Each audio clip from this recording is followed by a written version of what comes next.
Hi everyone, and welcome back to the Dawn of the Duergar Ravenloft edition. Hope you're all having a good day. I've come to the conclusion that I probably shouldn't put one of these out for each expansion because it's just going to be the same build pretty much. I've settled on the build I showed you last time around with the Crusader for the extra CC and Dreadnought and Shadow.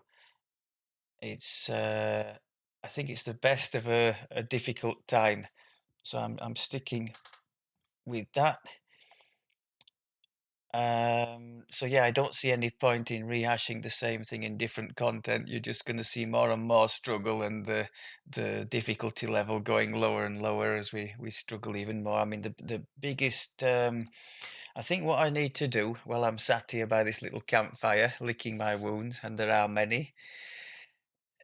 There have been plenty of positives in this. In a sense, it feels like I've snatched defeat from the jaws of victory because I've ticked a lot of the boxes that I wanted. The trap side has been brilliant with the swappings things. I don't really need that six on everything. Between these glasses I've crafted and that one, we can get just about everything. I mean, that would be an amazing item for finding secret doors, so I could pass that on to anybody who wanted to do that. And it's helpful. I mean, like at the end of say Amber Temple, to find that secret door to cut short the end of the quest.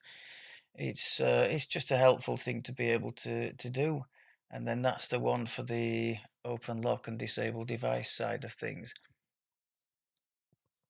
So yeah, even if I don't end up doing a trappy build in the future on this character, I think those things are nice to have. The other side that's gone very well is the CC. That's been loads of fun. I think, I actually prefer this consecration cowering stun to the Dragon's Roar. I mean, there are positives and negatives to both. The cooldown's about the same on both, and the DC's about the same. This is on a will save, that one's on a fortitude. This one obviously gives a heal, but you have to be, well, it's a heal and a damage boost, so that's great. And given that we're struggling a bit for damage, I think that's been a good call. Against bosses, it's been a pretty good one to throw in, but you obviously have to be in that area. I mean, as a melee, the boss is going to come to you anyway. That's not a problem. And if you happen to be grouping with any other people, then it's great. Like for a raid group, for instance, if somebody throws that down, 10% extra damage for the whole group. That's huge. So it would be nice, I guess, in a raid for at least one person to have that in an organized group. But yeah, the other thing, I mean, as good as it is, this Dragon Roar, it does seem to have times when it just whiffs completely. I don't mean they make a save. I mean, a bit like a spell. It Whether it's because I haven't actually targeted an opponent, I just press it in the direction of a group, or I was moving at the time when I did it. I don't know, but sometimes, and that really does leave you in the lurch, especially if it's the only defense you have against, like, say, Reapers. So to have this as a backup has been good. What else was I gonna say? Yeah, reasons. Let's think about the reasons for our struggles this time around. I'm not gonna moan about them. Let's just learn from them and see if we can come back stronger next time around. At least things that I would like, things that have been great. The uncanny is sorry. Where is it? Uncanny is great. I really like that. So that kind of means. Is that does the monk get uncanny dodge as well? I don't know. I think it's only is it only rogue or barbarian? Let's just have a quick look at that.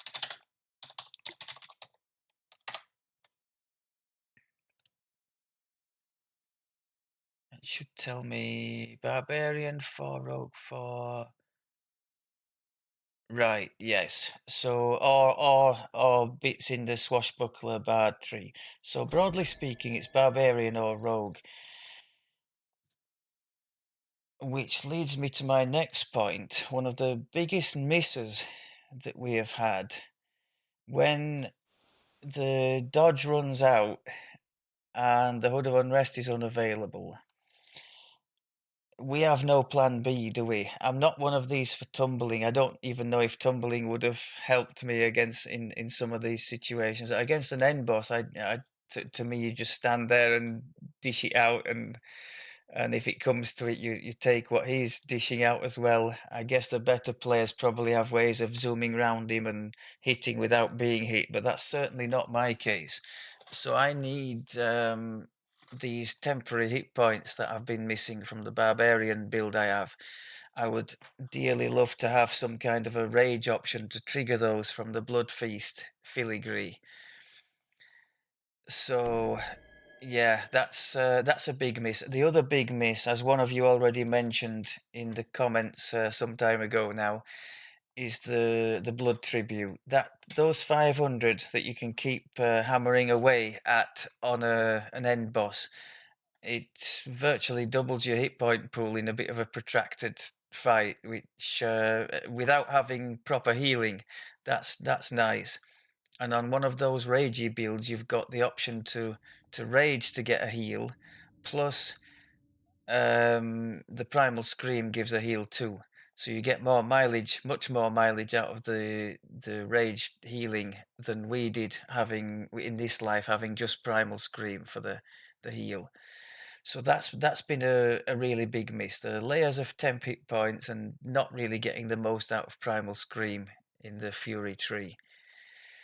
So that's something I would like to correct for the next time around. I'm looking for a kind of settled build for him to fit into at the cap and make himself some Reaper points, something that's fun, maybe something we haven't tried before.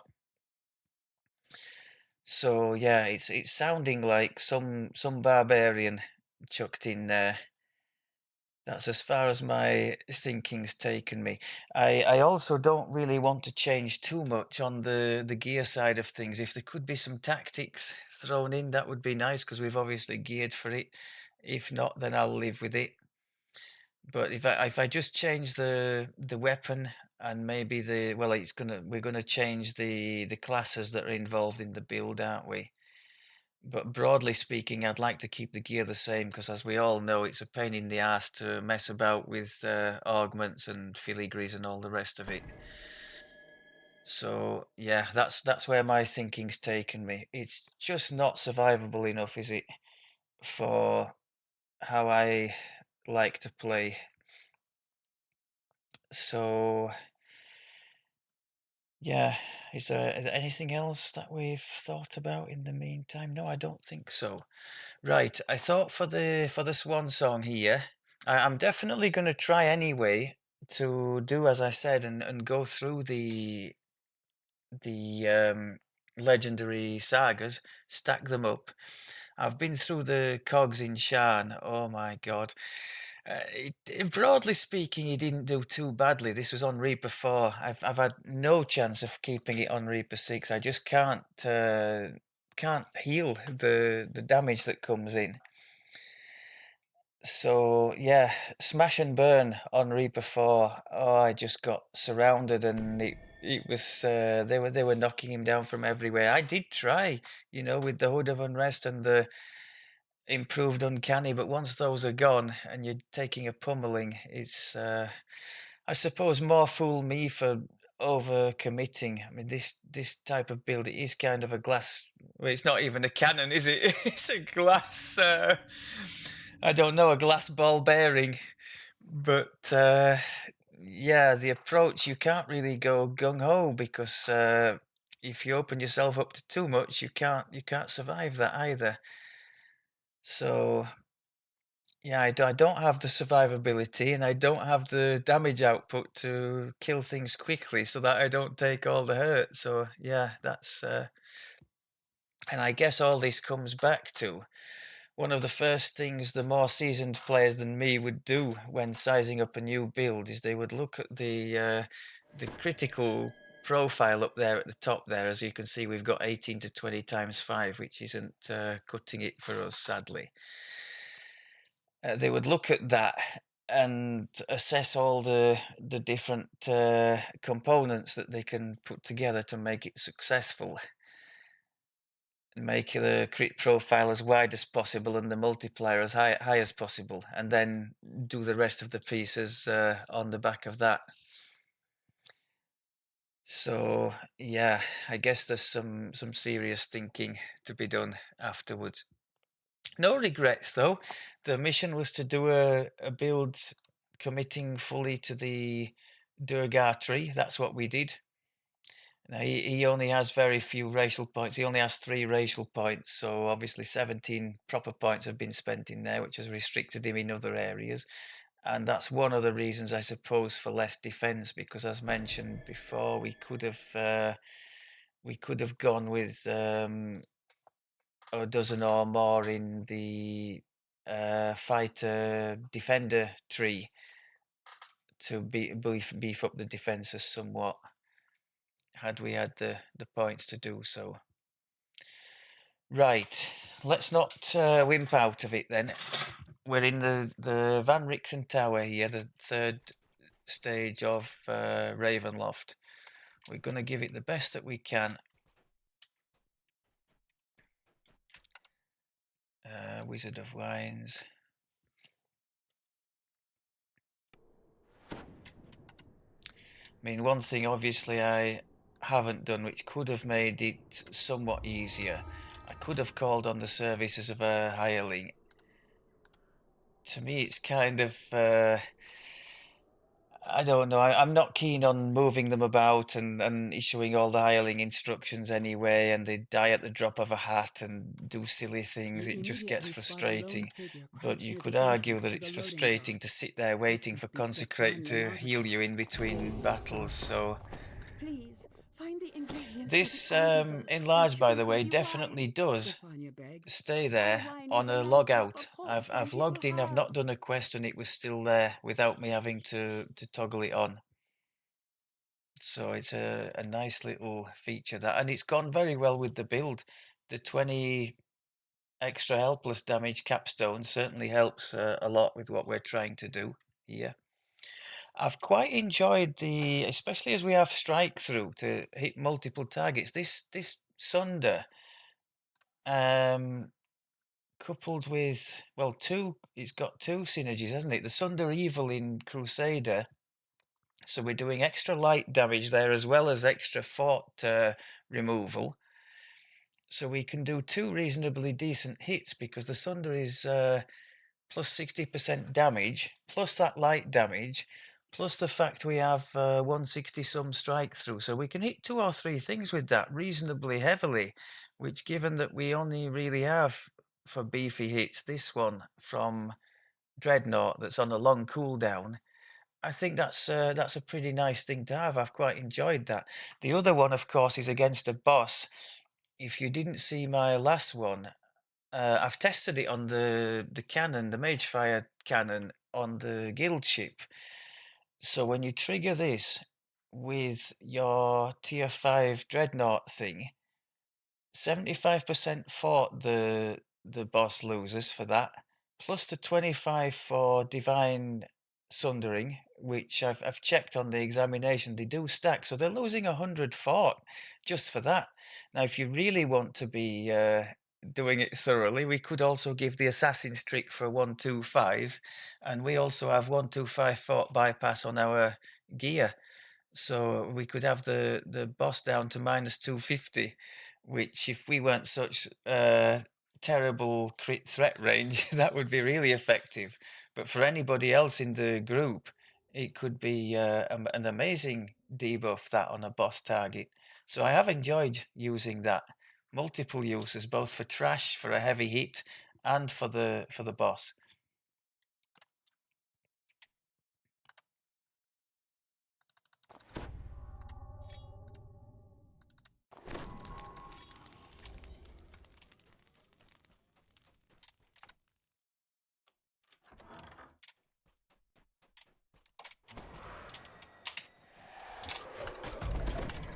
can see as soon as we get things helpless, they disappear in very short order.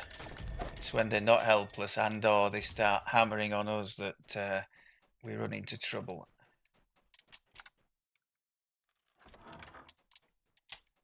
Can you guys just come wandering down here? I don't want to expose myself to all that if I don't have to.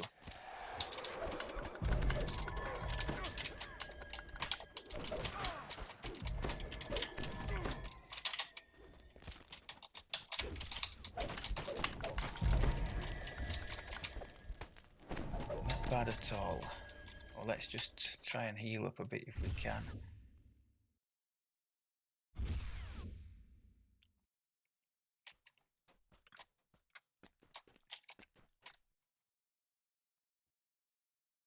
Oh, in other news, I'm determined to give you some positives here from this, what's been pretty much a negative experience here at the cap. We did make our 42nd Reaper point.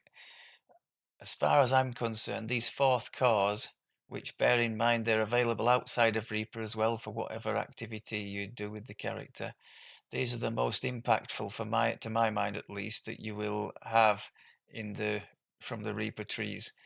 So 42 points, I guess, assuming an even split between two trees is a big deal, and we just managed to reach that, so happy days.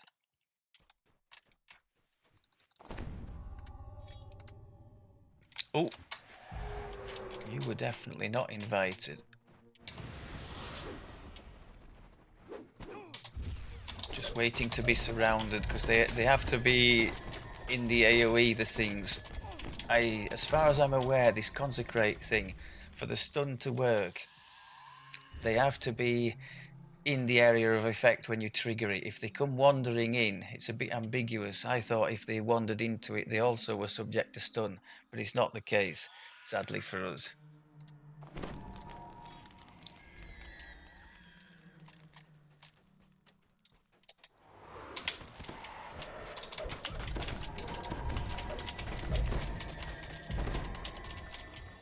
I think I'm going to stay here and get some healing. Oh, that's lovely when we're out of the Reaper nerf. That's marvellous. Oh, what's that? Oh, it works better if you pull the lever.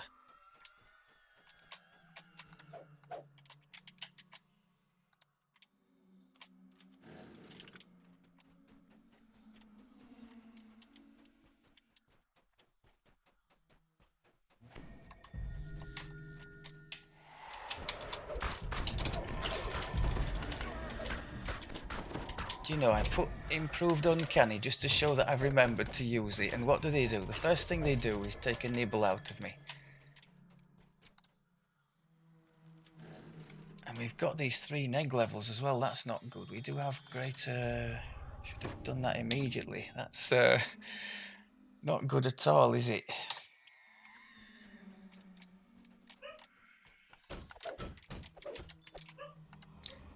More to the point, why didn't I put...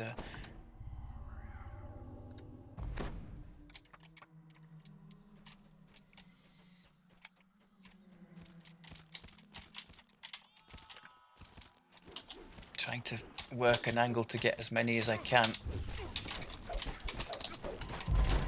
I'd say that worked out reasonably. Look at the damage I took though. Almost killed me. Horrible buggers.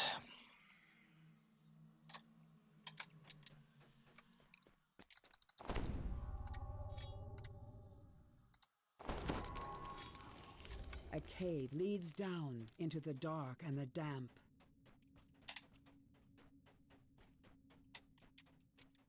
Yeah, those ranged things in this chain, they don't mess about, do they?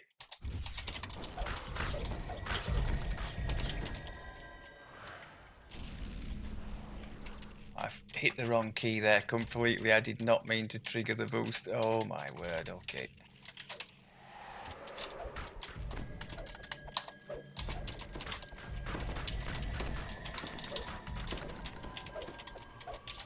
Yeah, they're just Reaper spawners, these things, aren't they? I think if I'd have had a piercing weapon, it would have worked out even worse for us. We should really be... Oh, are there some more things here? Okay. I was going to say we should really be pushing on to take advantage of this epic moment that I triggered by accident, which is now finished. So we've got one more brown mold to find. Is it down there? Yes. I'll tell you what we're going to do, Brian. We've only got 1 second wind left. We're going to take this Reaper on and take ownership of this shrine area.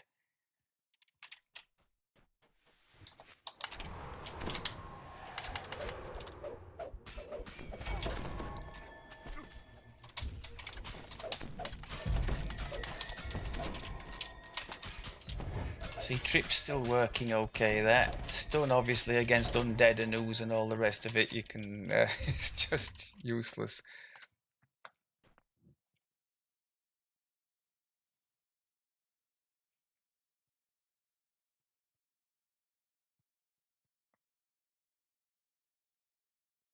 I think from the point of view of number of haste boosts, it's overkill, isn't it? That's something else I should probably consider on a future build. For a raid or something, that would be great, having almost endless haste boost, but for questing, as I tend to do, it's really not needed. So we could consider tier 5 in some other tree on the back of that.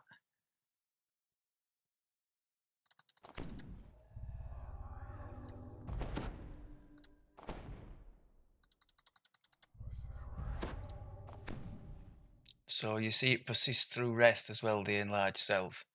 It's only, I think, when we die that it comes off.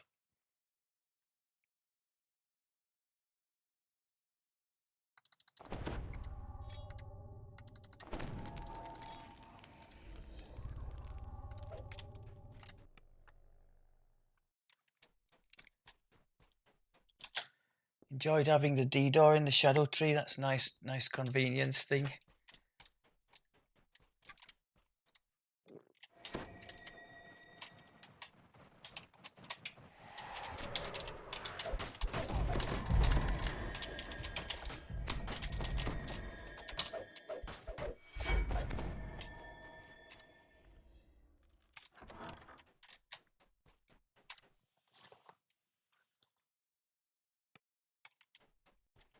The Martikov family makes its home in this part of the winery.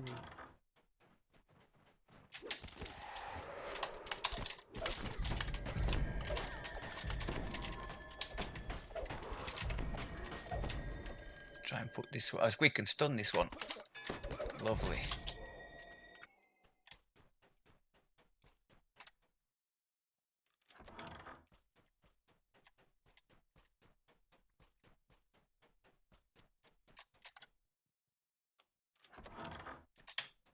Crud, there's lots of Reaperage here.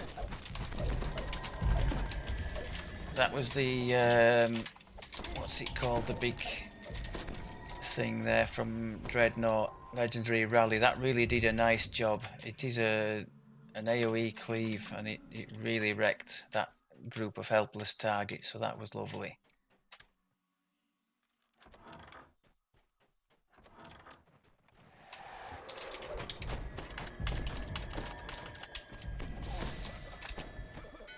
Nice stun again. Had fun with stunning blow on the way up. Again, that can affect 2 or 3 targets with the strike through we've got. So that side of things has worked nicely. No regrets there.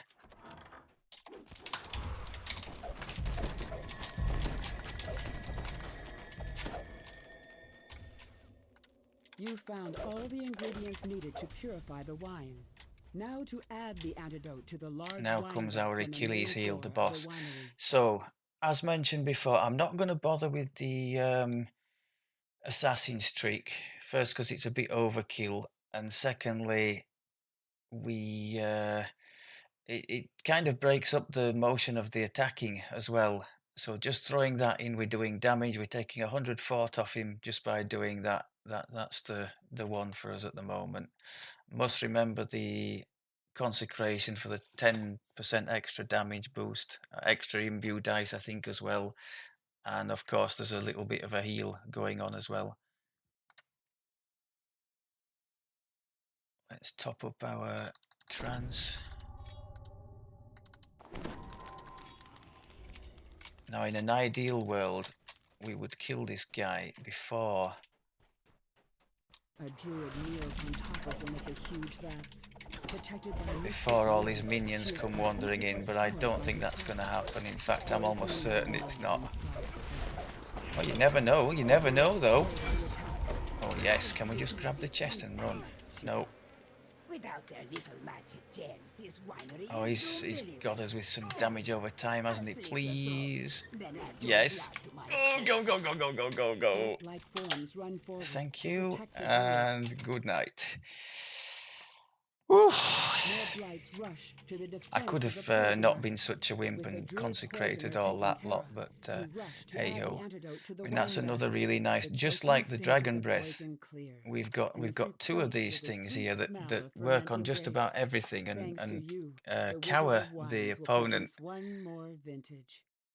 leading to helpless damage. The drawback to both is it's only a short duration, about 4 or 5 seconds for both, so you've really got to get stuck in with your biggest attacks, AoEs and that kind of thing while that's going on.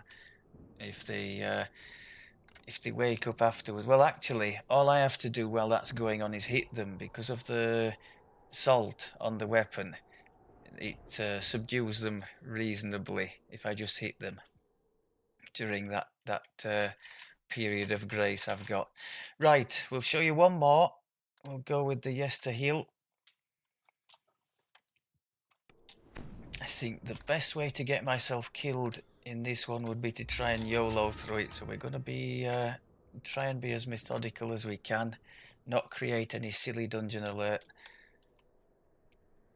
And that includes at the end. I think at the end, as you damage the druid, more and more things come, don't they? So we'll have to try and deal with the trash, keep the trash down, and manage it that way. A chill wind blows down from the slope as you approach Yester Hill.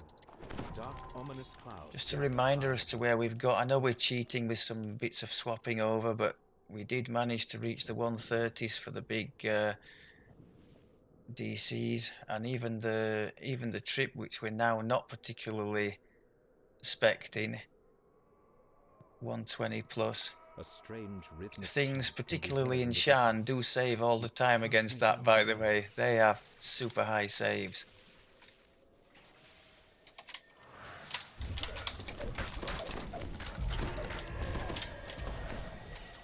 Stun him, stun him. Put him on the floor. Yes. Oops, wrong key. Yeah, that side of things, I mean, it makes you more survivable as well if you can just incapacitate stuff like that. But it's been really fun. That was one of the big goals of the build, so I've no qualms about that. If I could have leveraged some more survivability, whatever form that would take, with these nice tactics, I think that would have been happy days, and I would have probably stayed in the build then.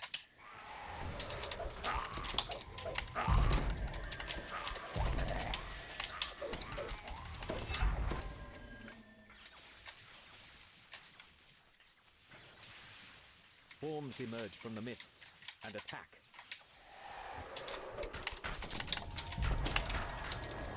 Oof. See, it doesn't take much to go from situation A-OK to alarm bells ringing.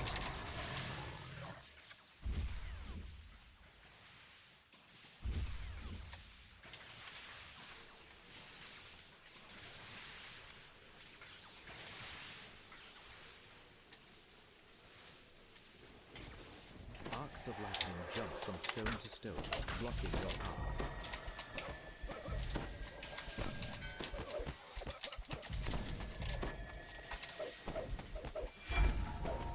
Nice one. I've seen the shrine, Brian. We're only one down on the second win, so in the interests of not delaying things too long, I'm going to go for it. We're going to top up our trans boost.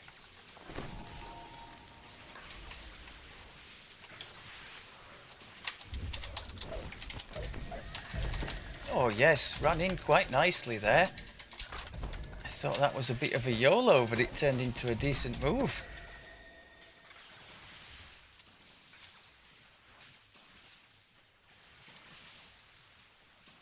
Now then, watch for the things from the floor and don't go running stupidly onwards.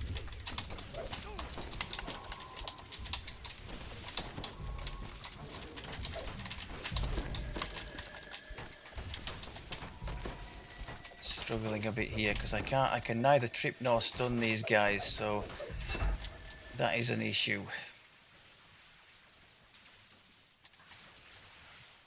We can make them helpless.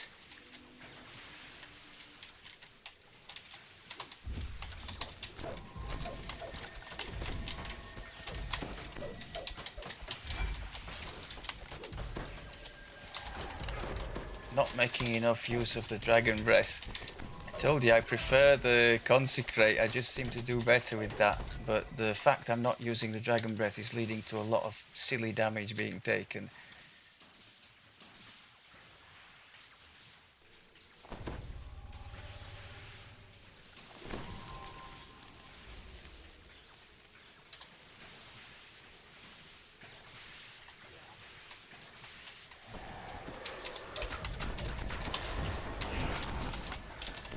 Again there, I don't know if I just missed with the dragon breath or if something just sidestepped me there.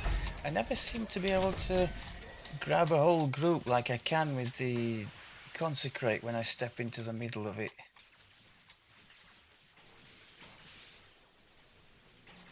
Oh, let's not YOLO.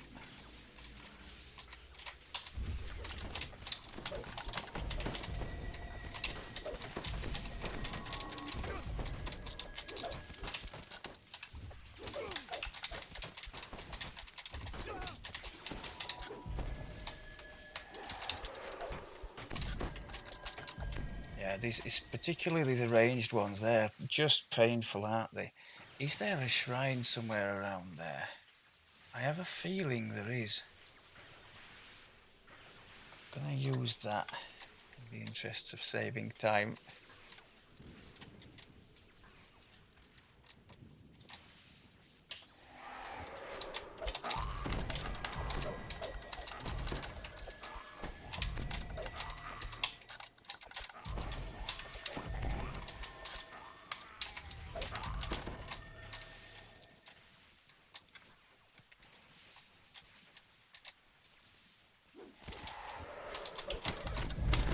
That was a nice. I did catch them all with the dragon breath there. Now, where's this shrine I'm thinking I've seen? Is it not actually there? Doesn't look like it, does it? Oh man, and we've no desperation heals either. This could go really, really badly. Well, if it does, we've reached the end anyway. We do have uncanny. We have Hood of Unrest. Ahead is a huge, looming statue. A statue you recognize as Strahd. So I want to focus almost entirely on the trash. Get the trash down every time. And then focus back on him.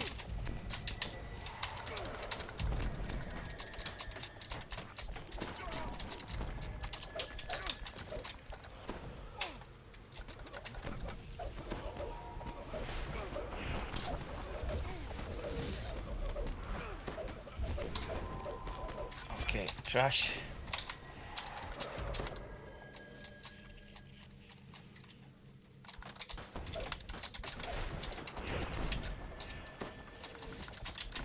I have just no way to heal back this health I've lost and keep losing.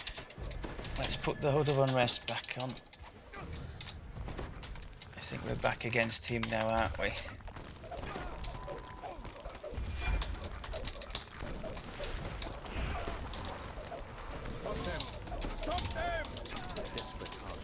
I think what I'm doing is a mistake here. Gonna end up killing him, but they're gonna kill us.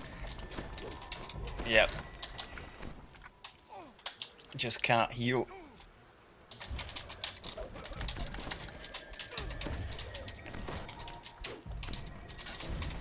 Ah!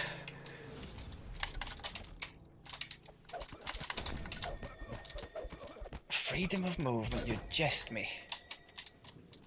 Now Can we get him? Can we? What is he? A vine blight or something? Needle blight. Can we complete the quest? No, I've got to kill him. Yes! You examine the statue and find a hollowed-out cavity in the And chest. that in a nutshell, I mean, yes, I could have gone all the way back to the other shrine and recharged the second winds, but we're kind of at the mercy of the fact we've neither temp hit points or proper healing. So, yeah, I think it's good that it's happened that way. So you've seen the struggles that I've had. The only way I've found to get temp hit points would be to swap in this weapon, this kukri, with the bright horn, get the 1000 temp HPs, and then swap it back. But that it turns into a real painful experience, and with DDO being the way it is, quite often you swap over and it doesn't swap back, and you end up left with the wrong one, and blah blah blah. It's I'm doing enough messing about swapping just to get the trans boost here to get our, because you see if we don't have the trans, we go from a nice 130 some to just over 100. Or it's 1 teens on there, isn't it? But it does make a serious difference. 113, and we mess about a bit, we get to 136, so it's worth 23 for us on the save. So that's not insignificant, and it's not just the save, it's the attack and, well, it tells you there, doesn't it? The attack, damage, DC of tactical feats. So it is a big deal, that. Go on, let's see if we've got some. Oh, we do. Plate mail of the. Oh, and it's got a Reaper on it as well. maybe there's some karma there for reward for struggling through as we did. I thought we should have died there, but we managed to make it through, didn't we? I'll take that.